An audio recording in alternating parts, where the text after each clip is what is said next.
শবে বরাতে কি কি আমল করতে হয়, রোজা কয়টি, নামাজ কয় রাকাত, বিস্তারিত বুঝিয়ে বললে ভালো হতো। এখনো পর্যন্ত এই মাসালা জানে না এমন মানুষ আছে কিনা দেশে খুব বেশি আমার জানা নাই। দীর্ঘদিন থেকে ওলামা একরাম অ্যাওয়ারনেস করছেন, সতর্ক করছেন। দেখুন, লাইলাতুন নিসফে মিন শাবান, মধ্য শাবানের রাত, এর ফজিলত সাব্যস্ত আছে। আল্লাহ তাআলা এ রাতে মুশরিক হিংসুক ছাড়া বাকি মানুষদেরকে মাফ করে দেন।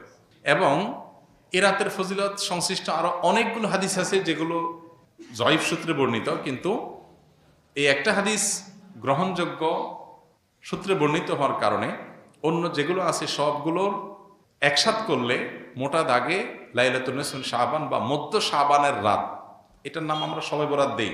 আসল নামটা, হাদিস দেওয়ার নাম কোনটা? লাইলাতুন নিসফে মিন শাবান, মধ্য শাবানের রাত। শবে বরাত এটা আসল নাম না। তো এই মধ্য শাবানের রাতের ফজিলত সাব্যস্ত হয়, কিন্তু এইটাকে আমরা যেইভাবে যারা পালন করি তারা যেভাবে ঘটা করে করি, যেমন সারা রাত জেগে ইবাদত করা আল্লাহর ক্ষমা লাভের জন্য বা মাগফিরাত লাভের জন্য, যাতে মাগফিরাত হয়, গুনাহে ক্ষমা হয়, সেটা আপনি চেষ্টা করছেন। এটা আপনার ব্যক্তিগত অ্যাপ্রোচ থেকে আপনি করলেন। এই দিনের রোজা আপনি আইয়াম বীজের রোজার অংশ হিসেবে রাখলেন, শাবান মাসে বিশেষ রোজা রাখলেন রাসূলুল্লাহ সাল্লাল্লাহু আলাইহি ওয়াসাল্লাম, সেই হিসেবে রাখলেন, খুবই প্রশংসনীয়। কিন্তু আলাদা করে শবে বরাতকে কেন্দ্র করে এই দিনের রোজা রাখার বিশেষ কোনো নির্দেশনা বিশুদ্ধ হাদিস দ্বারা সাব্যস্ত নয়। এর বাইরে এ রাতকে শবে বরাত ভাগ্যের রাত মনে করা। বরাত মানে ভাগ্য, আর বরাতের আরেকটা অর্থ হলো মুক্তি। মুক্তির অর্থে ঠিক আছে শবে বরাত, আল্লাহ মানুষকে মুক্ত করেন, কিন্তু ভাগ্যের অর্থে ঠিক নেই।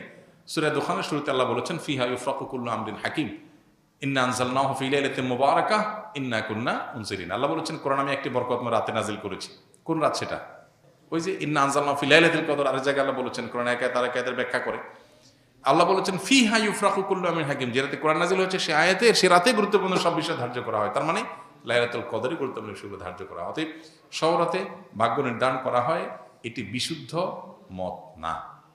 তবে এ রাতের বিশেষ কোন নামাজ, বিশেষ নামাজের সংখ্যা, বিশেষ সূরা, এরকম কোনো কিছু সাব্যস্ত না। এরকম কিছু সাব্যস্ত আছে মনে করলে বরং বিদআত হবে, যে এত রাকাত পড়তে হবে, এই সূরা দিয়ে পড়তে হবে।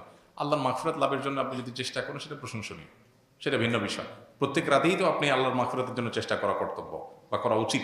আল্লাহ তাআলা প্রতি রাতেই ভোর রাতে মানুষকে ডেকে ডেকে ক্ষমা আহ্বান করেন। এই জন্য শবে বরাতকে ঘিরে রাতের বিশেষ নামাজ, বিশেষ পদ্ধতির নামাজ নাই। তবে এ রাতে ক্ষমার বিষয়টা সুসাব্যস্ত, ক্ষমা লাভের চেষ্টা করা এটা গ্রহণযোগ্য।